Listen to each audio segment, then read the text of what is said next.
ওনার সুন্নাত, ওনার তরিকা, ওনার চলা ফেরা, ওনার উঠা বসা, ওনার খাওয়া ঘুম, ওনার টয়লেট বাথরুমের আসা যাওয়া, ওনার গোসল, ওনার আহার নিদ্রা, এর চাইতে সুন্দর কোনো নিয়ম আখলাক খোদার কসম আর কারণে ওয়া ইন্নাকা লাআলা খুলুকিন আযীম। আল্লাহ বলছেন সর্বশ্রেষ্ঠ পূর্ণাঙ্গ চরিত্রের সর্বোত্তম উত্তম আখলাক দিয়ে আমি বন্ধু আপনাকে আমি আল্লাহ সাজিয়েছি। কাআন্নাকা কাদ খুলিকতা কামা তাশাউ। হযরত হাসান ইবনে সাবিত একজন সাহাবী ছিলেন। উনি বলছেন যে হে আল্লাহ রাসূল সাল্লাল্লাহু আলাইহি ওয়াসাল্লাম, নবীজির সামনে বলছেন, এরকম মনে করেন আপনি বসা আমার পাশে, উনি এরকম মিম্বরে দাঁড়ানো, দাঁড়াইয়া নবীজির দিকে তাকাইয়া বলছে, হে আল্লাহ রাসূল, আমার দিল সাক্ষী দেয় আল্লাহ যেন আপনাকে মনের মতো করে বানিয়েছে। ওয়া আহসানু মিনকা লাম তারা কাত্তু আইনি। উনি বলেন আমার এই দুই নয়নে, ওই সাহাবী বলছেন, আমি আপনার চাইতে সুন্দর কাউকে দেখিনি। ওয়া আজমালু মিনকা লাম তালিদিন নিসাউ। এরপরের লাইনে উনি বলছে কবিতা যে হে আল্লাহ রাসূল, কেন আপনার চাইতে সুন্দর কাউকে দেখি নাই? কেন কেন দেখি নাই?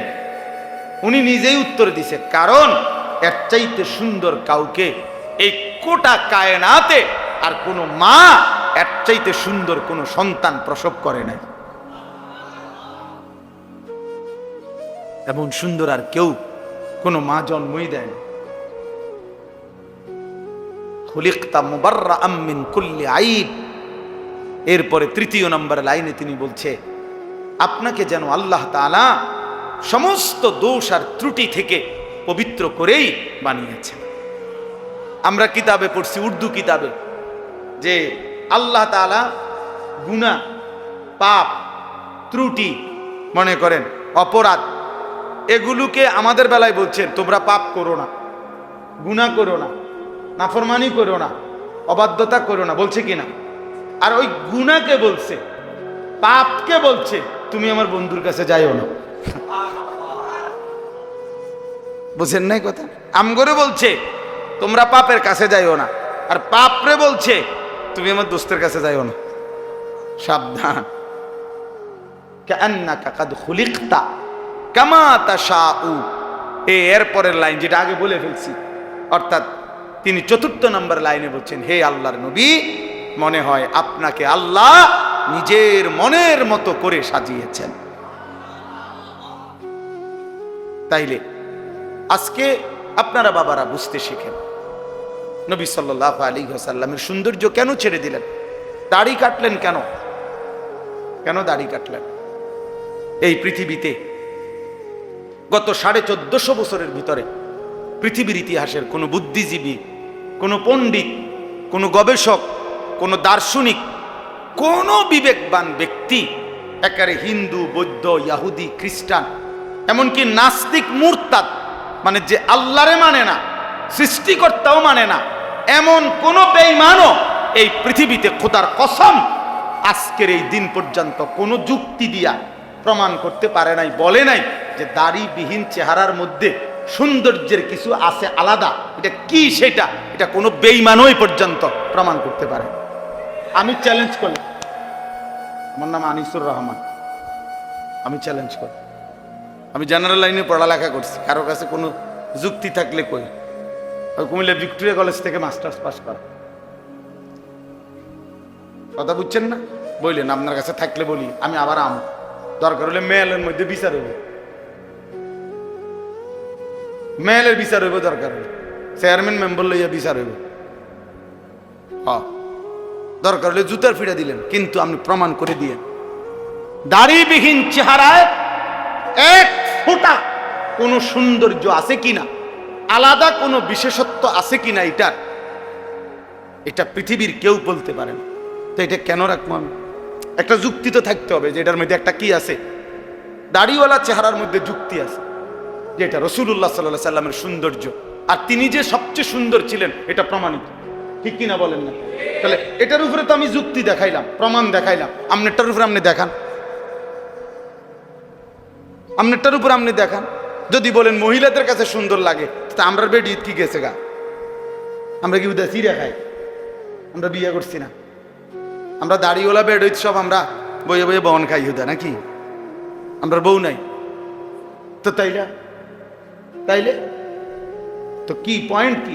একটা বলে যে না একটা কাজ বেশি করতে পারে, একটা কোনো কাজ কিছুই না, শুধু নফসের অনুসরণ, মনের চাহিদার অনুসরণ বাবা, আর কিচ্ছু না, আর কিছুই না। এই জন্য প্রিয় যুবক বুঝতে শিখো, কমপক্ষে যুক্তিতে আসো, তুমি তর্কই করো, দরকার হইলে তর্ক করো, তর্ক করে প্রমাণ করে দাও যে মুসলমানের চুলের চাইতে ইয়াহুদি খ্রিস্টান নাস্তিক মুরতাদ অথবা এই সেলুনের নাম পরিচয়হীন ওই মানুষগুলোর চুল সুন্দর, এর কোনো তর্কতর্জি করতে যুক্তি থাকে সেটা দেখো। বুঝেন না, যে সেলুনের মধ্যে যে চারিদিকে লাগানো থাকে যে কোবাইন না কাটিং যে চুলগুলা, এগুলা তো মূলত সাফাতি কাটিং চুল, অর্থাৎ এর মূল বিষয়টা হইল তারে কোনোখানে আকামে বা কুকামে ধরা খাইছে, চাফাতি দিয়ে কোপাইছে এখানে এখানে ওইখানে, বুঝো নাই ভাই? তো এই যে কোপ দিছে, যার যেখান দিয়ে সিলাই লাগছে আর হেন্দি আর চুল উঠছে না, হ্যাঁ হ্যাঁ, এই জন্য এগুলা তারে, এটা তো যুগ যুগ ধরে। তুমি যেই কোন, আমি বাদ দাও, তোমরা একজন বয়স্ক লোককে জিজ্ঞাসা করো, একটা ছেলে বলো যে আগে এরকম এখানে চুল কাটা, এখানে চুল উঠানো, এখানে এই যে চুল, এগুলো আগে গ্রাম অঞ্চলে নিয়ম ছিল, যেই কোনোখানে কোনো আকাম কুকামে দরা খাইলে এরকম বিভিন্ন খান দিয়ে চুল কাইটটা ছেড়ে দিত, ছিল না? এটা মানুষ দেখলেই বুঝতো তাই না দরা খাইছে, তাই নাকি দরা খাইছে, নিশ্চিত এটাই ছিল। আজকের যুবক নিজের টাকা দিয়া নিজে এরকম বিশ্রী চুল কাইটা সে নিজেই নিজেকে প্রমাণ করে যে আমি ধরা খাইছি, আর কোনো কারণ না। নয়তো রাসূলুল্লাহ সাল্লাল্লাহু আলাইহি সাল্লামের চুল পছন্দ হবে না কেন? সাহাবায়ে কেরামের চুল পছন্দ হবে না কেন? আউলিয়ায়ে কেরামের চুল পছন্দ হবে না কেন? ওলামায়ে কেরামের চুল পছন্দ হবে না কেন? এটা যুক্তিটা কি? তাই না, কোনো যুক্তি নেই। আল্লাহ আমাদেরকে বুঝার তৌফিক দান করেন, আল্লাহ আমাদেরকে মাফ করে দেন, আল্লাহ আমাদেরকে কবুল করে নেন। আমরা যদি সুন্দর হই, আমাদের আখলাক যদি সুন্দর হয়, আমাদের জীবন যদি সুন্দর হয়, আমরা যদি আল্লাহর দিকে ফিরি, আমরা যদি রাসূলুল্লাহ সাল্লাল্লাহু আলাইহি সাল্লামের দিকে ফিরে আসি, খোদার কসম ইনশাআল্লাহ, প্রিয় ভাই বাবাদেরকেও বলি, বাবারা দোয়া করবেন আপনারা, আর যুবক ভাই তোমরা হিম্মত করো, ইনশাআল্লাহ সারা পৃথিবীতে মুসলমানের কালেমার বিজয় হবেই হবে, ইনশাআল্লাহ হবেই হবে ইনশাআল্লাহ। সেজদাবিহীন, নামাজবিহীন, বন্দিগিবিহীন রাসূলুল্লাহ সাল্লাল্লাহু আলাইহি সাল্লামের কাফেলায় অন্তর্ভুক্ত হবে না। আমার ভাই নিজেকে ধোঁকা দিয়েন না, নিজেরে ধোঁকা দিয়েন না।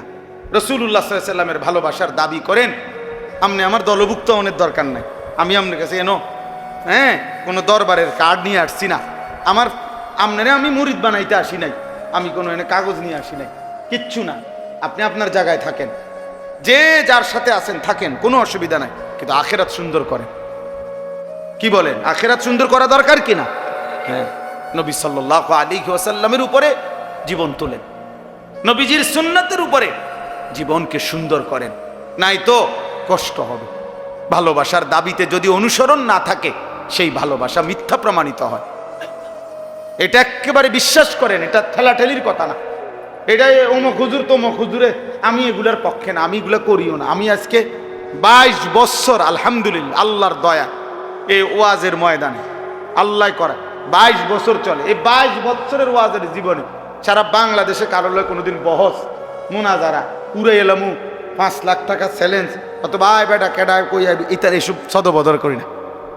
আমার কারোর সাথে কোনো দ্বন্দ্ব না, মানে কারোর সাথে এরকম হামকি দমকি করা আমার পছন্দ না।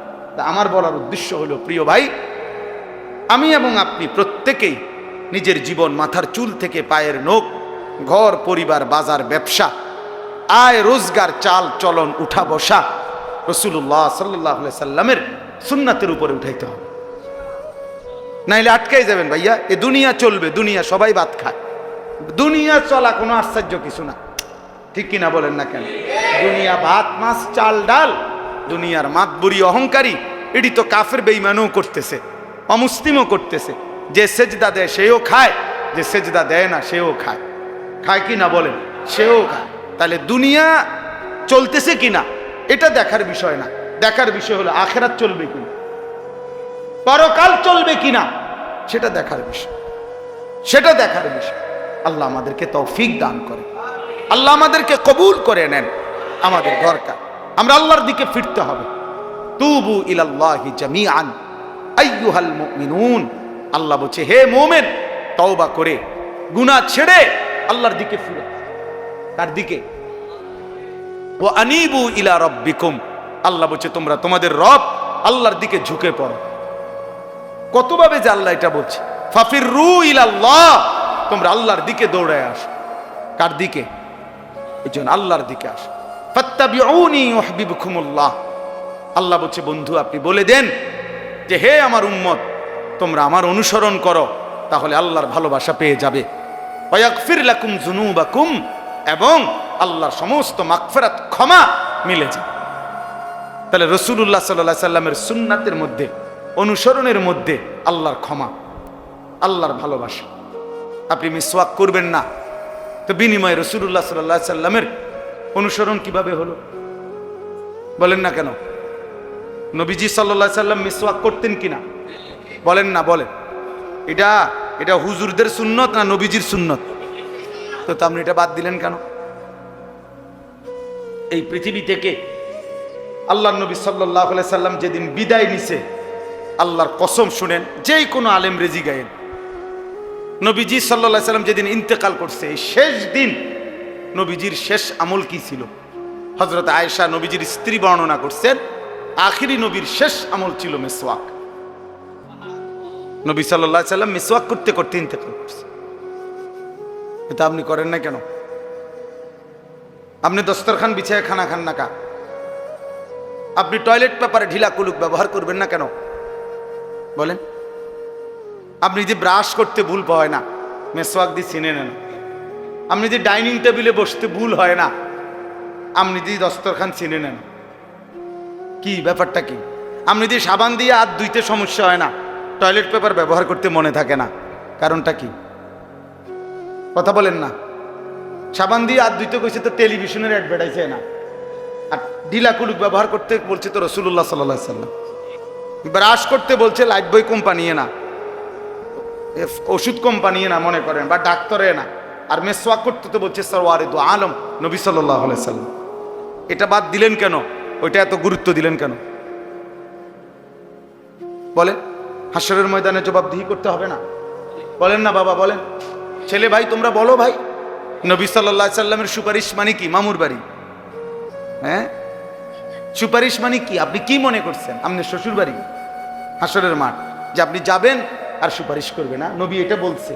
একজন লোক বলেন, আপনারা বলেন যে আল্লাহর নবী সাল্লাল্লাহু আলাইহি সাল্লাম এটা বলছে, এই কথার অর্থ এই যে উম্মত তুমি মিথ্যা বলো, চুরি করো, তুমি সুদ খাও, ঘুষ খাও, তুমি বিড়ি খাও, সিগারেট খাও, তুমি গালি দাও, নাচ দেখো, গান দেখো, নাটক দেখো, সিনেমা দেখো, তোমার ছেলে নামাজ না পড়ুক, মেয়ে নামাজ না পড়ুক, এই অবস্থায় কবরে আইসো, হাসরের ময়দানে আইসো, আমি নবী সুপারিশ কইরা তোমারে জান্নাত দিয়ে দেবো। এ কথাই তো নবী বলছে না? কি ইনসাফে বলে তো এটা?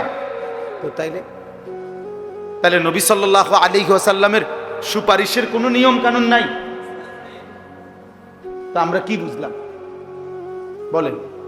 30 বছর একজন মুসলমান নবী সাল্লাল্লাহু আলাইহি সাল্লামের উম্মত হয়ে সুদ খায় কেমনে? 30 বছর মিথ্যা বলে কেমনে? 60 বছর বয়স এখনো বিড়ি সিগারেট খায় কেমনে? তাহলে ছাড়বেন কোন দিন? 60 বছরও যদি মনে না পড়ে যে বিড়ি সিগারেট খাওয়া গুনাহ, তো বুঝবেন কোন দিন বলেন না? কোন দিন বুঝবেন? 60 বছর বয়সেও কথা বললে গালি দেন, তো কোন দিন মনে পড়বে আখেরাত? 60 বছর বয়সেও চা দোকানে বসে টেলিভিশনে নাচ গান নর্তকীর ছবি দেখেন, তো কোন দিন মনে পড়বে এটা গুনাহ? এখনো সময় হয় নাই? কথা বলেন না, এখনো সময় হয় নাই? কয় বছর বাঁচবেন? 600 বছর? তো তাইলে বলেন না চাচা, কি অর্থ থাকতে পারে আমাদের? 365 দিন, খোদার একটা বছরে আপনার ছেলেটা 16 বছর 18 বছর একদিনও ফজরের নামাজ পড়ে না। এটা মানুষের বাচ্চা? এটা মুসলমানের বাচ্চা? মুসলমানের বাচ্চা এত নিকৃষ্ট হবে? 365 দিন কি মামুলি কথা? 365 দিন একদিনও নামাজ পড়বে না, ফজরের নামাজ। কি ভাই, বিবেক কি বলে, ইনসাফ কি বলে? আখেরাত মামুলি মনে করছেন, জান্নাত মনে করছেন 2টা রুম আর একটা বারিন্দা। মনে মসজিদে টিয়া 20,000 দিলে হ্যাঁ জান্নাত। 4টা ফ্যান দিছে বেহেশত, বুঝেন না? 2 কাতার টাইলস দিছে বেহেশত। বেহেশত আর কি, এত বেশি কিতা? বেহেশত হলো 2টা রুম আর একটা বারান্দা, এটারই তো কয় বেহেশত নাকি? তাইলে এত বড় বিস্তীর্ণ বেহেশত আখেরাত আপনি মামুলি 10,000 টাকা দিয়ে নিয়ে নিবেন, 20,000 টাকা দিয়ে নিয়ে নিবেন? বলেন কি? তো নবী সাল্লাল্লাহু আলাইহি সাল্লাম 23 বছর তাইলে কেন রক্ত ঝরাইলেন? কেন পেটে পাথর বাঁধলেন? বলেন, একটা ছেলে বলো, বাবা আমার এই শেষ কথা মনে রাখো, প্রত্যেককেই মনে রাখো বাপ, তোমার আমার নবী সাল্লাল্লাহু আলাইহি সাল্লাম আমাদের প্রত্যেকের আমল নামা দেখবে, নবীজির সামনে সেটা খোলা হবে, তিনি নিজে দেখবেন। নবীজি দেখে বলবেন, উম্মত, দিনের পর দিন, বছরের পর বছর, মাসের পর মাস তোমার নামে ফজরের নামাজ নাই। আজীবন তুমি সুদ খাইছো, ঘুষ খাইছো, মিথ্যা বলছো, নারী দেখছো, ছবি দেখছো, নাটক দেখছো, সিনেমা দেখছো, উলঙ্গ নাচ নর্তকীর ছবি দেখেছ, ঘরের কেউ বিবি বাচ্চা নামাজি না, সুদ ঘুষ মিথ্যা হারাম নাফরমানিতে ভরা উম্মত। এভাবেই 30 বছর। খোদার কসম, আমরা কিতাবে পড়ছি আল্লাহ নবী বহু উম্মতের এরকম গুনায় ভরা আমল নামা দেখে নবী চোখের পানি ফেলবেন, নবীজি কাঁদবেন, আর নবী সাল্লাল্লাহু আলাইহি সাল্লাম বলবেন, উম্মত বলো, আমি যে তায়েফের ময়দানে পাথরের আঘাতে সমস্ত দেহ রক্তাক্ত হয়েছি, এই কি তার বিনিময়? হ্যাঁ, আমি যে 14 দিন খন্দকের যুদ্ধে মাটি খনন করতে গিয়ে পেটে 2টা পাথর বাঁধছিলাম ক্ষুধার কষ্টে, এই তার বিনিময়? হ্যাঁ, আমি যে উহুদের ময়দানে দান দান শহীদ করে রক্ত মাখা শরীর নিয়ে পড়েছিলাম বেহুশ হয়ে, এই বিনিময়ের? আমার ঘরের চুলায় হাদিসে স্পষ্ট আছে, নবীজির ঘরের চুলায় 3 মাস, কসম আল্লাহর, 3 মাস লাগাতার কোন রান্না করা খাবার নবীজি খান নাই, চুলায় আগুন জ্বলে নাই। নবী বলবেন, তাহলে উম্মত, 3 মাসের এই ক্ষুধার্ত জীবন বিনিময়ে এই আমল নামা? তুমি আমার এত বড় বেইজ্জতি কেমনে করলা? এত বড় শ্রেষ্ঠ নবীর শ্রেষ্ঠ উম্মত হয়ে আমি এটা আল্লাহর সামনে কেমনে সুপারিশ করবো? এটা কেমনে দেখাম? সুপারিশ তো বন্ধু আবেদন, সুপারিশ তো আবেদন, সুপারিশ মানে গ্রহণ না। গ্রহণ তো করবে কে? ফায়সালা দেবে কে? সিদ্ধান্ত দেবে কে? নাজাত দেবে কে? মুক্তি দেবে কে? জান্নাত দেবে কে? নবী তো সুপারিশ করবেন, আবেদন করবেন, আবেদন আবেদন করবে না তো? তো সেই সুপারিশটা কেমনে করবে? নবী বলবেন, উম্মত আমি এটা কেমনে দেবো? এই জন্য এত তামসা মনে করেন না। বইয়ে বই আপনি ডুলবেন আর লড়বেন আর ব্যস্ত যাইবেন গা বিড়ি খাইতে খাইতে, হ্যাঁ, সাদোয়ানে গপ মারতে মারতে। কি বাটফারি পাইছেন? হ্যাঁ, লম্বা লম্বা সিহুলি কন গপ মারে। এত সোজা না। দুনিয়া চলবে, আখেরাত চলবে না। আখেরাত চলবে না দোস্ত, আখেরাত মামুলি না। আখেরাত যদি মিথ্যা হতো তো 1450 বছরে কোনো না কোনো গবেষণায় মিথ্যা প্রমাণিত হয়েই যেত, কিন্তু কারো গবেষণায় মিথ্যা প্রমাণিত হয়েছে তো কাজেই হবেও না, মিথ্যা প্রমাণিত হবে না। আখেরাত সত্য, আখেরাত সত্য, কোরআন সত্য, আমার নবী সাল্লাল্লাহু আলাইহি সাল্লামের 23 বছরের চোখের পানি সত্য। নবীজি বলছেন, বহু উম্মতকে আমি তাড়িয়ে দেব, হাসরের ময়দানে নবীজি ডাক বলবেন, সোহকান সোহক লিমান গায়্যারা বাদি, যা বেঈমান সর, দূর হ, দূর। কাজে আপনি আমার জন্য দোয়া করেন, আমি আপনার জন্য দোয়া। চলেন মিলেমিশে সবাই আল্লাহকে রাজি করি, রাসূলুল্লাহ সাল্লাল্লাহু আলাইহি সাল্লামের সুন্নাতের উপরে জীবন চলি। এখানে এই একটা আয়াতেই আপনারা জানেন ঘটনা, আমি শুধু ঘটনা বলতে চাই না, হাবিল এবং কাবিলের ঘটনা, কোরবানির ঘটনায় একটা কথা শুধু মূলনীতি আমি বলার জন্যই পড়ছিলাম। আল্লাহ বলছেন ইন্নামা ইয়াতাকাব্বালুল্লাহু মিনাল মুত্তাকিন, এই কথাটাই বলে শেষ। আল্লাহ তাআলা বলছেন নিশ্চয়ই আল্লাহ তাআলা ইবাদত কবুল করেন মুত্তাকিদের, তাকওয়ার সাথে যারা জীবন কাটায় তাদের ইবাদতই আল্লাহ কেবল কবুল করে থাকেন। এজন্য ওযু, গোসল, রোজা, নামাজ, হজ, কুরবানি, জিকির, তেলাওয়াত, দান, সাদাকা সমস্ত নেক আমল কবুল হবে খোদার কসম তাকওয়ার সাথে। কিসের সাথে বলেন না, কিসের সাথে? মুত্তাকি, মুত্তাকি হইতে হবে, মিনাল মুত্তাকিন। তাকওয়ার সাথে মানে কি? তাকওয়ার সাথে মানে হলো গুনাহ থেকে মুক্ত থেকে। একেবারে সব তাফসীরে আছে। নামাজ হইতে হবে গুনাহমুক্ত, রোজা হইতে হবে গুনাহমুক্ত, জিকির হইতে হবে গুনাহমুক্ত, দুরূদ শরীফ হইতে হবে গুনাহমুক্ত, তেলাওয়াত হইতে হবে গুনাহমুক্ত, দান সদকা হইতে হবে গুনাহমুক্ত, কোরবানি হইতে হবে গুনাহমুক্ত। সুদের টাকা দিয়ে কোরবানি হবে না, ঘুষের টাকা দিয়ে কোরবানি হবে না, কিস্তির টাকায় কোরবানি হবে না, হ্যাঁ, ওজনে কম দিয়া বাটপারি করে টাকায় কোরবানি হবে না। একেবারে দৈন্তান্ন একার না, কোনো মর্দিনান্ন না, কি দৈন্তান্ন, দৈন্তান্ন হবে না, হবে না। হারাম খোরের কোরবানি হয় না, হারাম খোরের কোনো বন্দিগিও কবুল হয় না। এই জন্য গুনাহ থেকে মুক্ত। ইন্নামা ইয়াতাকাব্বালুল্লাহু মিনাল মুত্তাকিন, বারবার কথা এটা কোরআনে আছে। ওয়াত্তাকুনি ইয়া উলিল আলবাব, আল্লাহ বলছে হে বিবেকবান তাকওয়া অবলম্বন করো। ইত্তাকুল্লাহ, হে ঈমানদার তাকওয়া অবলম্বন করো, তাকওয়া অবলম্বন। ওমান ইয়াত্তাকিল্লাহ ইয়া আইয়ুহান নাবিয়্যুত্তাকিল্লাহ ইয়া আইয়ুহান নাসুত্তাকু রাব্বাকুম। কতবার যে কোরআনে কথা আছে, শত শতবার। ইত্তাকুল্লাহ, ইত্তাকুল্লাহ, তাকওয়া, তাকওয়া শুরুতেই বলে নিছে সূরা বাকারাতে, হুদাল্লিল মুত্তাকিন, আমার এই কোরআন মুত্তাকিদের জন্য হেদায়েত, গুনাহমুক্ত জীবন, গুনাহমুক্ত জীবন। এজন্য যুবক গুনাহ থেকে বাঁচো, বয়স্ক বাবা আল্লাহ নাফরমানি থেকে ফিরেন। হাসরের ময়দানকে মামুর বাড়ি মনে করেন না, এটা আমাদের শ্বশুর বাড়ি না। হাসরের ময়দান লম্বা সফর, লম্বা সফর। একদিন হাসরের ময়দানের কোরআন শরীফে আছে আল্লাহ বলছে 50,000 বছর। কয় হাজার বছর? প্রিয় ভাই শোনো, এটা বুঝতে শিখো। যদি দুনিয়ার মোবাইল, ফেসবুক, ইউটিউবের কথা তোমার যদি এতটা বিশ্বাস হয়, তো রবের কোরআনের কথা বিশ্বাস হবে না কেন? রাসূলুল্লাহ সাল্লাল্লাহু আলাইহি সাল্লাম বলছেন ফুলসিরাত 30,000 বছরের রাস্তা, নবী বলছেন না?